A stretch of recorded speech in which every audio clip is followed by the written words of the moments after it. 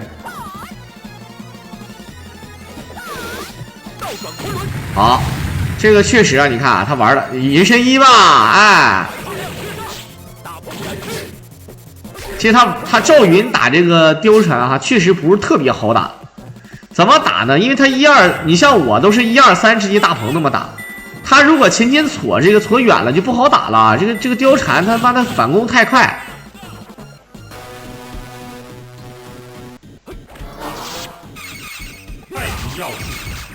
他为什么会被追？那你说你要是追着他打，你肯定得充钱啊！你不充钱，你能打得过他吗？这都是套路。我跟你们讲啊，商人啊，对吧？商人这种事情怎么说？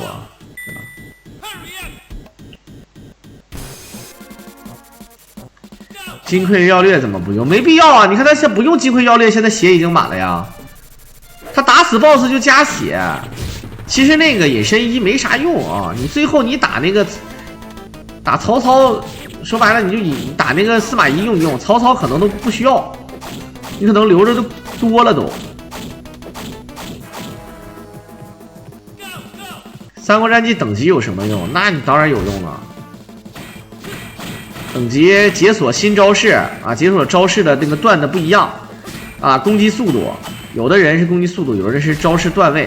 还有就是加血量上限，还有就是吃某些宝物的时候，比如说像什么张飞吃白干酒，对吧？什么诸葛亮那个吃那个电剑，什么爆剑，对吧？21级之后可以不爆到自己，不电到自己，等等一系列的功能，是这个意思啊。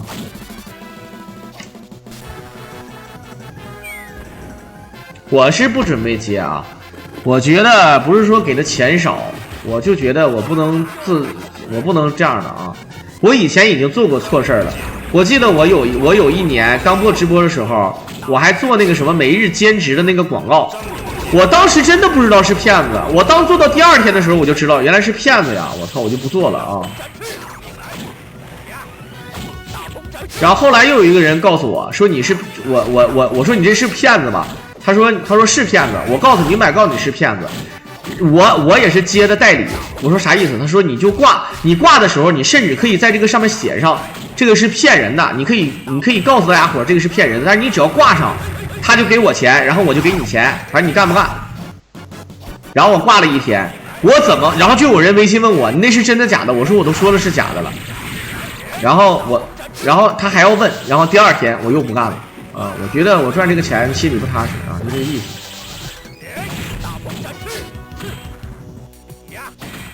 不是说被人在游戏里追杀，你这个东西，你像我没有资格做这个广告，我觉得，实话实说，我又不是渣渣辉，我也不是吴孟达，我也不是古天龙，我也不是，对吧？我觉得什么呢？就是我要做事业，对吧？我也不差这点钱儿，我感觉还是好好的把自己整好，对吧？你以后我创业也好，还是说我学习也好，我想干什么也好。我一定要把自己这个事儿搞好，搞好自己比什么事儿都重要，对吧？看着眼下这个钱挺馋人的，谁不馋？我当然馋了。你像各位，对吧？给我刷礼物，我嘴上说不要，但是心里面还是非常诚实的。你给我多刷点，你给我刷，你像刚才给我刷一个摩天轮，我希望你给我刷超级火箭的，对吧？我嘴上说，哎呀，客气了啊，对吧？对吧？那个葡萄哥，一夜七次郎，每次7小时，全国都有丈母娘，夜夜做新郎，对吧？上半身健健康康，下半身硬邦邦，啊，发大财。我对吧？我感觉是真的是可以，但是呢，我自己知道自己没有这个能力，是没有这个实力去拿这个东西啊，是吧？那你像玩这个传奇，我就不想接了。当然啊，还是嫌少。他给我1600，我不接了，当然也是嫌少了。但这个事儿呢，我不是说嫌少，他倒不是说很多人来做，就像你们，如果你们去拷问人性啊，你们去考验人性，这个拿这个来捆绑我，那肯定是不过关的。钱多一点就不一样了。你赚钱的话，你能拿这个钱来实现你自己的一些其他的东西，是不是都无所谓了？这都是小事儿，是吧？任何都是有一个度，咱不是说自己是圣人，也有欲望，但有一些老艺术家也降低身份，但是可能还是嫌钱不够。如果真的钱多，可能也会降低的，对吧？你像那个，你这个中国也有，咱们国家也有花很多钱把那个什么巴西球队，或者说像那些什么皇马邀请到咱们这里打一场友谊赛，他不花钱吗？你像王多鱼，他花那个1000万还是2000万，然后请那个恒泰队啊，其实就暗指恒大队的啊，就恒泰队过来跟我们这个对吧，真刀真枪的干一把。说句实话呢，他一方面是为了花这个钱啊，一方面呢，更是想实现自己的这个梦想，他想跟这个最高级别的这个对吧联赛的这个球队踢一场，是不是？你这个东西没有办法去捆绑人的啊，啊就攀嘎之交，对吧？这里面水太深，你把握不住。书是长江，疏水能把握得住啊。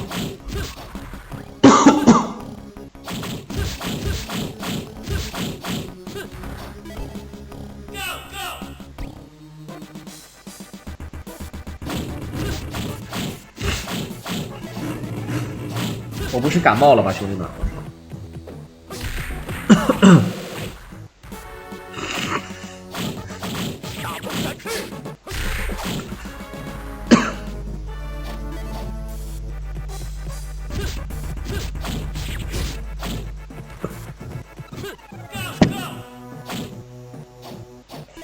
好，就是卡这个鸡腿啊，卡这个大肉腿。搞钱的时代该搞就搞，君子爱财，取之有道。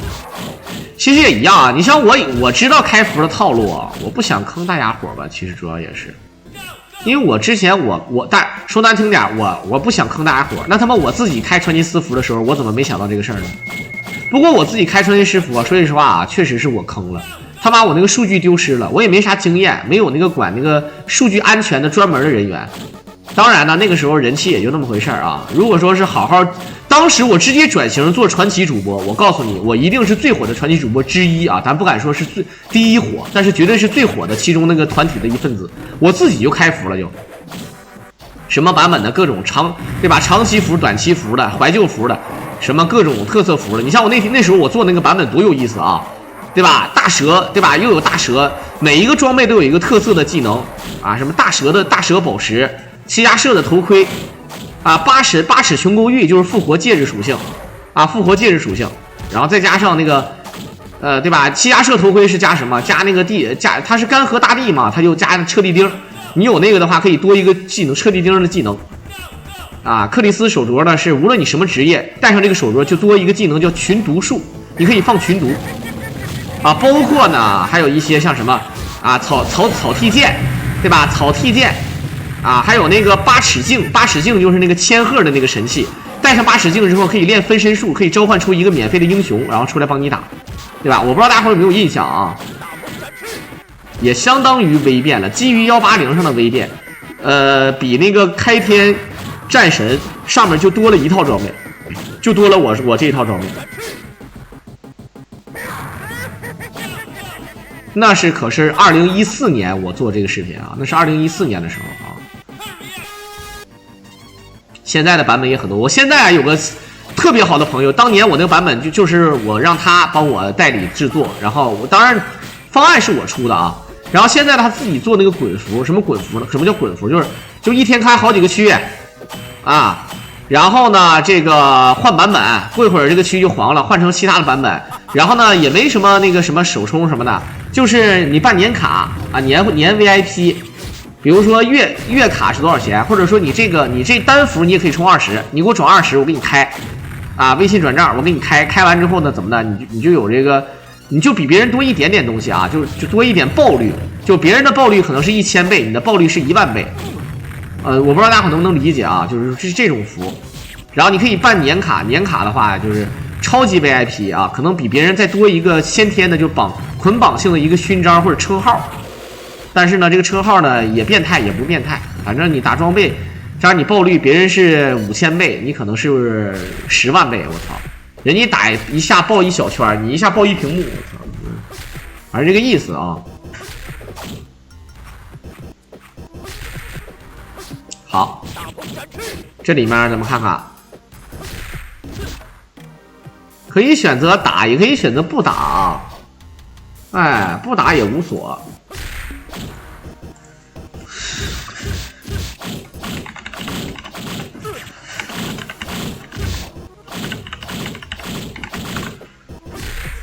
好，来看看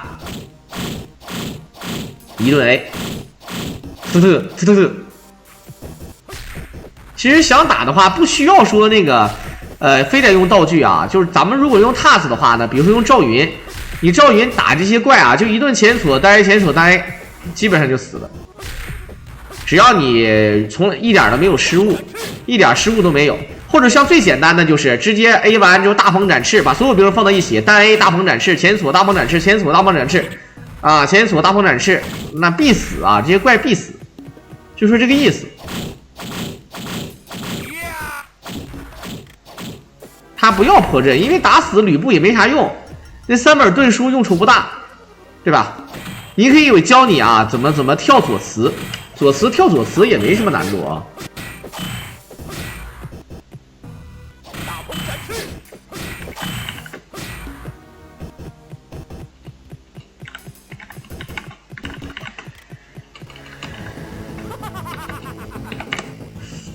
哈哈哈！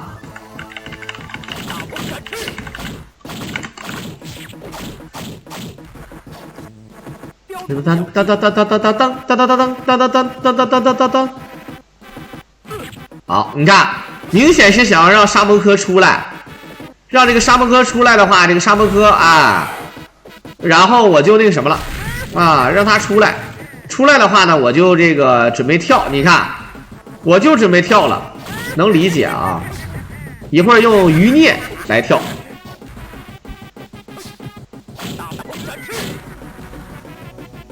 好，雕虫小技。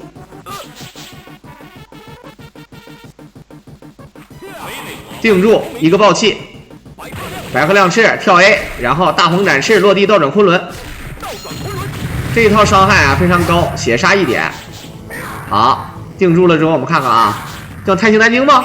隐身衣还是隐身衣最实惠啊！大鹏展翅，前跳 A， 大鹏展翅，倒转昆仑可以打啊！现在陆逊的血量已经比这个沙漠科少了，就无所了。又放这个隐身衣，其实没必要放，他还是但是他选择稳健啊，他怕自己死人，所以选择稳健，没毛病。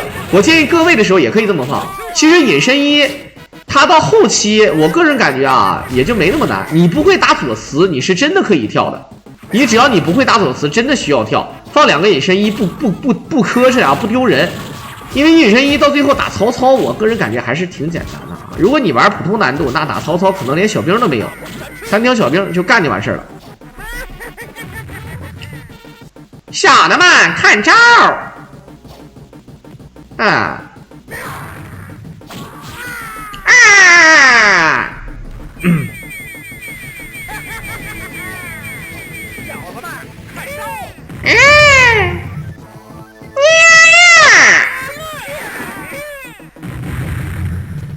当当当当当当当当当当当当当当当。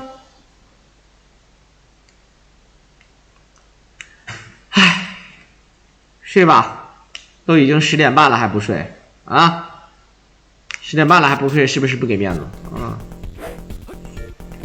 你看这尼亚亚啊，尼亚亚完了之后连一手半卡都没有啊！以前都是火箭，后来变成飞机，变成双飞，双飞变成飞机，然后连卡丁车都没有，就变成半卡了。结果呢，现在连半卡都没有，心态都崩了啊！哎，3口2口不离礼物，怎么说？我跟你说，有一天我一个不小心，我转行去带货，我告诉你。转行带货卖什么？卖酒，天天自己喝的醉生梦死的，边喝边卖酒，啊，我卖酒我可以啊，资深老酒家了啊，洒家，啊，洒家什么意思？喝酒的时候老洒，就洒家啊，下次一定，操！以前我走私教就有人送飞机，我说句实在话啊，还是没什，就是没什么意义。你不像那些玩拳皇97的。人家是正儿八经有自己安身立命的法宝，就是玩这个97，玩这个拳皇2000，玩这个东西。要不然就是有的人有自己独特的技能。你像你狼有，还是差一丢丢的啊。嘎子都已经被封了，嘎子啊！听，哎呀，我一顿针刺，我喊一声亚美得，估计飞机就来了。这是暗示吗？这是暗示吗？我今天我嗓子不太好啊，我声音没那么尖，我学女人肯定不像，但是我学一下。亚美得，不行，今天嗓子不行啊，今天啊。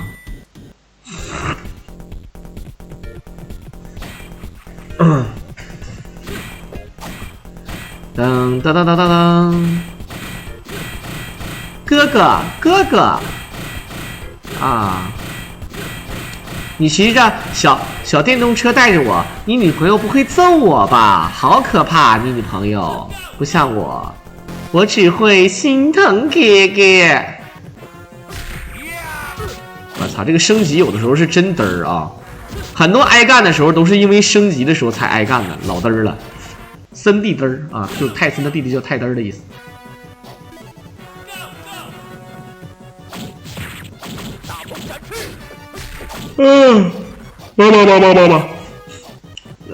国足菲律宾看了呀。我看完之后呢，我还不过瘾，又看了半个小时的天下足球，就是讲那个欧洲杯那个上一届欧洲杯啊，是哪一届欧洲杯？是那个16年欧洲杯，16年欧洲杯那个葡萄牙夺冠的那个视频，叫破茧成蝶吧啊。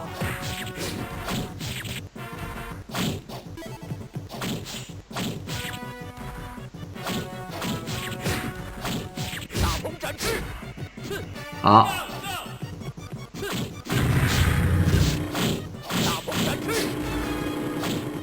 大鹏展翅，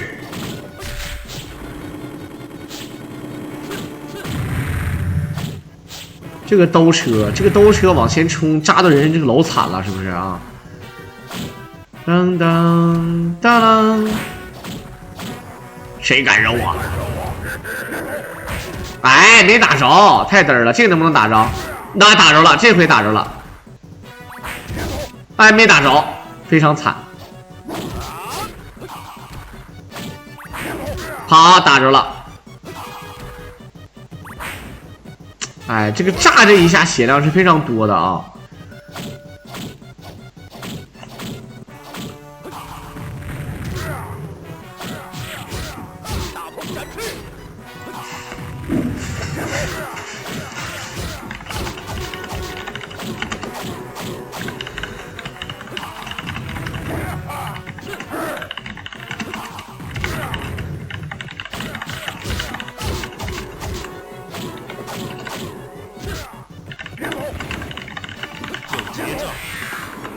9结账啊！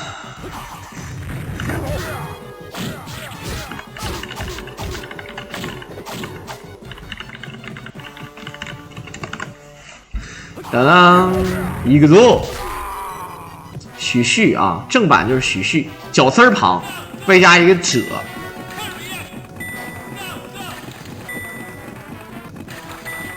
好，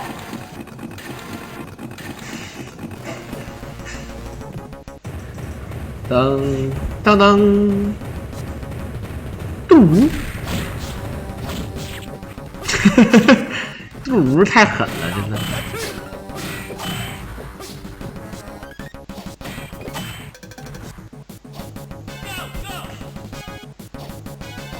好，来看看，调好飞轮，维卡兵，准备维卡兵，飞轮，爆气，白鹤亮翅，哎呀，我们欧洲杯哪天开始？理论上来讲，应该说是12号开始，它是12号早上3点钟吧，好像是土耳其跟谁的比赛啊？忘了啊。欧洲杯，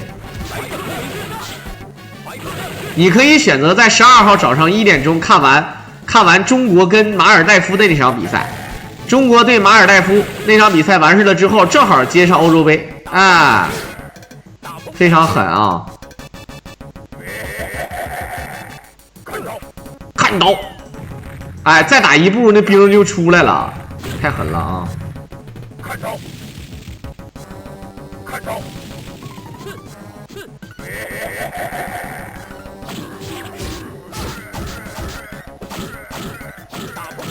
啊，这个连招其实不是那么基本，但是呢，咱们看起来并没有那么变态啊。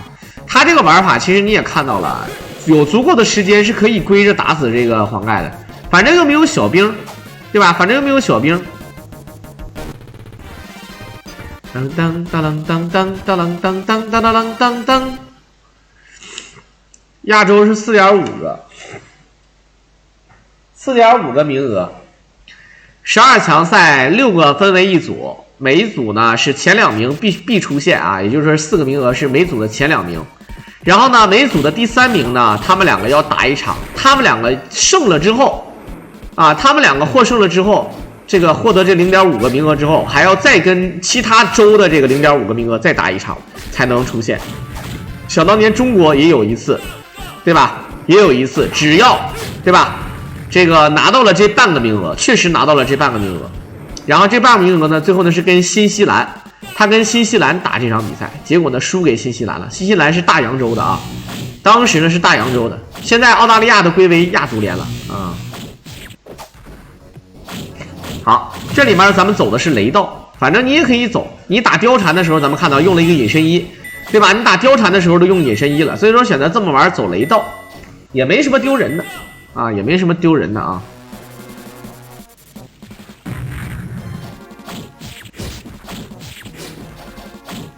好了，看看，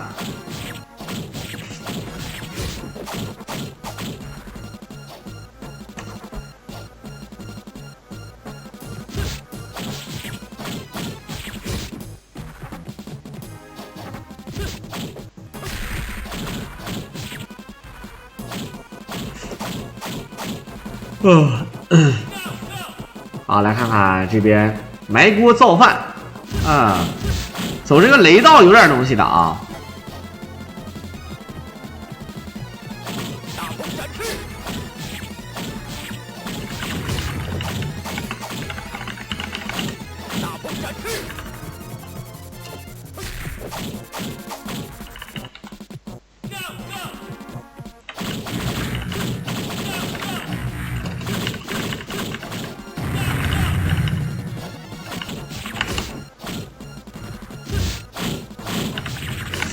啊，走雷道的话呢，就绕开了马和魏延啊，绕了马和魏延。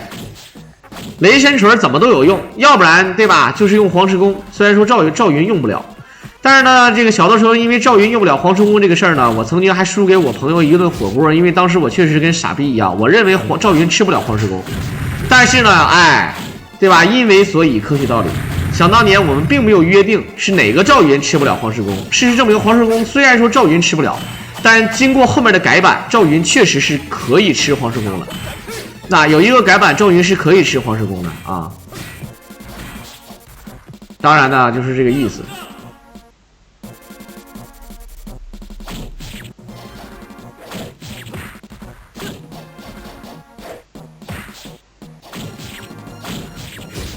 嗯。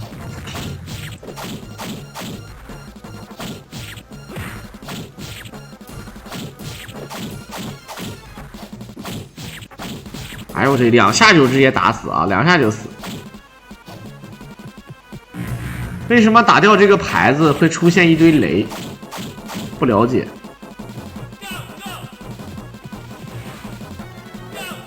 啊，七星灯当然了，诸葛亮、赵云加魔张飞，七星灯。元军令是关羽、诸葛外加黄忠，是吧？那个魔黄忠。雷神锤放黄石公就是最厉害的呀，相当厉害的啊！金枪头、金手套这个故事，我在我直播或者是做视频的故事当中已经讲烂了啊！我昨天还讲一遍，啊！好，无情的把这个土雷扔掉了，认为雷一点用没有，换成了飞轮啊，也叫飞轮，也叫飞盘，然后加上一手这个什么，加上一手这个毒瓶儿。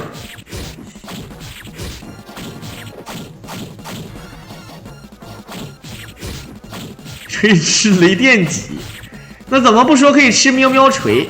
那不是雷神锤啊，那叫喵喵锤，对吧？哎呦我操！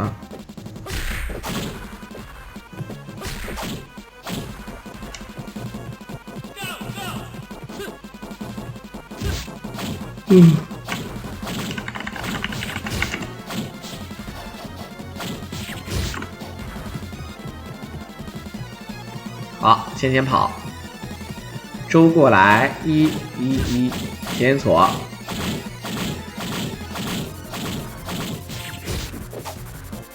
好的。这小龙，这小龙走的好慢，直接进屋了啊！进屋吧，老姑父，你这是逼我呀？啊！这个洞很多人都感觉好像没见识过，很少有人走这个雷道，也很少有人走那个金州城。小的时候路线都是固定的啊，因为走那条路对新手来说确实很合适。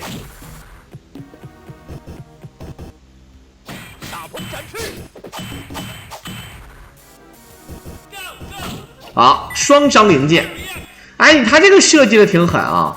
两个人玩，或者说多人玩啊，多人玩就只有1个张灵剑，而单人玩有2个张灵剑，为啥呀？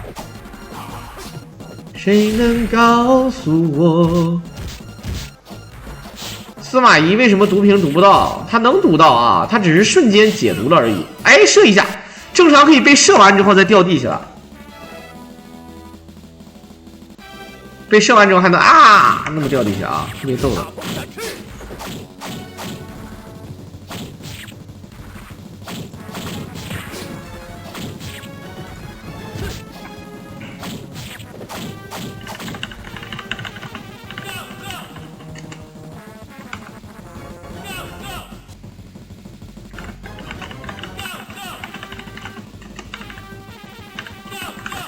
当当，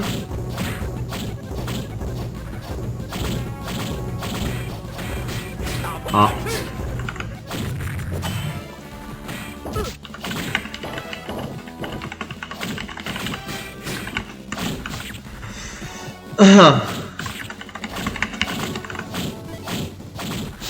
骗你选关羽，关羽拿王平令可以走雷道，可以升25级，是吧？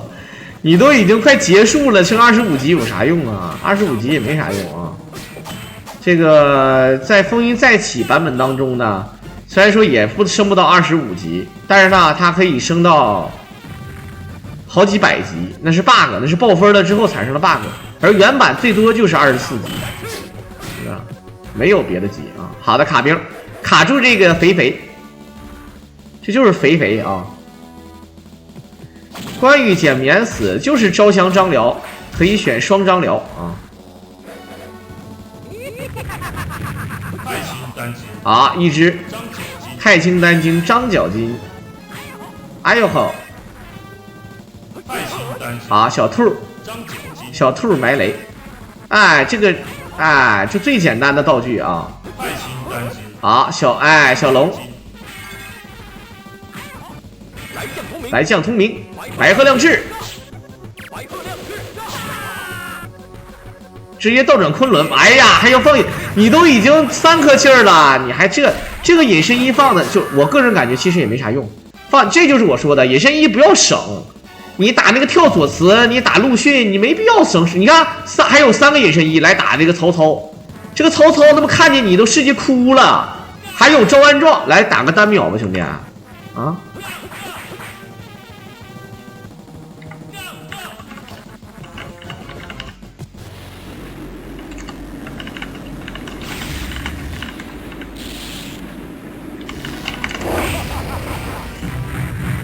这就是新手玩法，但是再新手他也没这么慢的手速啊！我他妈手速，我随随便便打他妈30这个5、6点，对吧？我就不说我最高级别打38点的事儿了。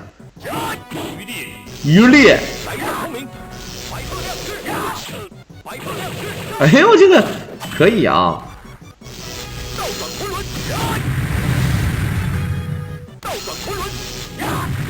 你说你砍它干啥？先盾书，哎，放完盾书，这个曹操起身练那个6合斩，怎么说啊？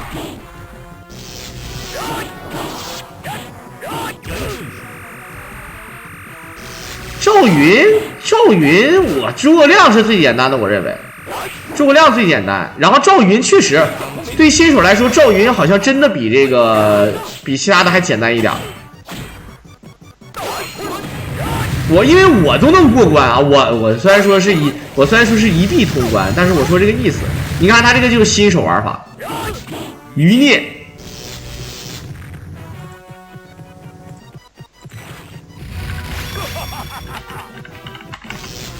又加血了啊！来将同名，赵安壮。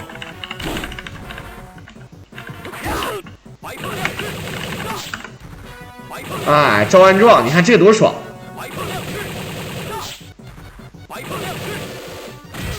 哎，你看白鹤亮翅，七星灯，把所有宝全放了，才是正招啊！追地一挑，哎，追地挑他还会，再追地一挑啊，追地血杀了，不用挑啊。好，200万。这样的话呢，这个一命通关啊，显得非常的官方，非常的正式，就是新手能看懂。有的连招你虽然说不会，但是呢，咱就说你想一命通关，你想一臂通关，看了这个视频，你玩普通难度，你一臂通关应该是没有问题了。稍微练个3次5次的，按照他这个路子，对吧？没毛病啊。在片尾的最后呢，也是感谢大家的收听。如果大家伙喜欢我狼解说，可以点击屏幕上的关注和订阅来支持我狼。我们就下期再见吧。